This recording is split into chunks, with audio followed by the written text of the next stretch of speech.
જય શ્રી રામ મિત્રો। આજે આપણે એક સુંદર અને પ્રેરણાદાયી વાર્તા લઈને આવ્યા છીએ, જે આપણને પ્રેરણા અને ભક્તિનું મહત્વ સમજાવે છે। જેનો શબ્દ છે સાચો ભક્ત કોણ।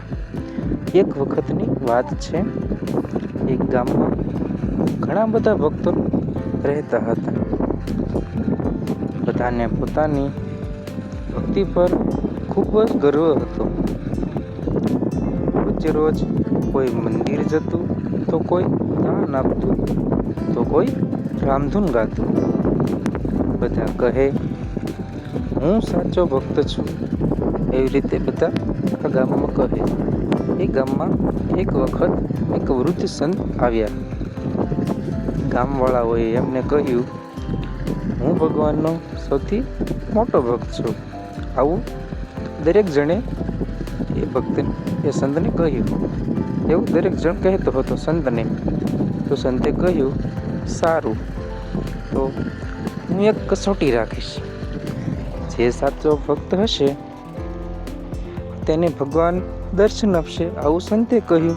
સંતે બધા ભક્તોને એક દિવસ કહ્યું, તમારા ઘરેથી એક લોટી પાણી ભરીને લાવજો, અને પછી એ પૂજાનો આપણે આરંભ કરશું, એટલે કે આપણે પછી પૂજા શરૂ કરીશું।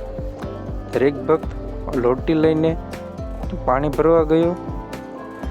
રસ્તામાં એક ગરીબ સ્ત્રી પાણી માટે રડી રહી હતી।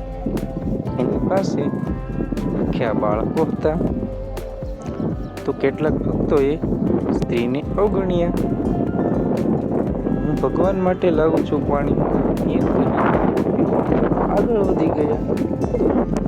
પણ એક યુવાન ભક્તે એની લોટી એ સ્ત્રીને આપી દીધી।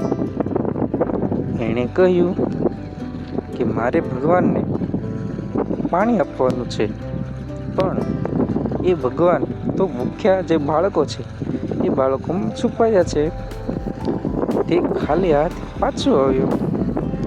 બધા ભક્તોએ લોટી ભરેલી લાવી, અને એકમાત્ર એ યુવાન ભક્ત જે ખાલી હાથે આવ્યો, જેણે તે સ્ત્રી અને તેના સંતાનો જે ભૂખ્યા હતા તેને પાણી આપી દીધું।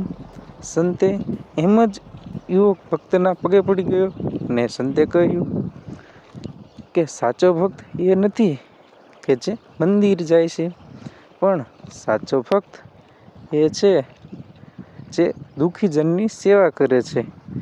એ દિવસે બધાને સમજાયું કે ભગવાન મંદિરમાં નહીં, માણસમાં વસે છે। આ વાર્તા દ્વારા સાચી ભક્તિનું મહત્વ આપણને જાણવા મળે છે। જો તમને આ વિડીયો સારો લાગ્યો હોય તો વિડીયોને શેર કરજો, લાઈક કરી દેજો, અને વિડીયોની નીચે કોમેન્ટ કરી દેજો, જેથી હું બીજા વિડીયો તમારી માટે લાવતા રહું।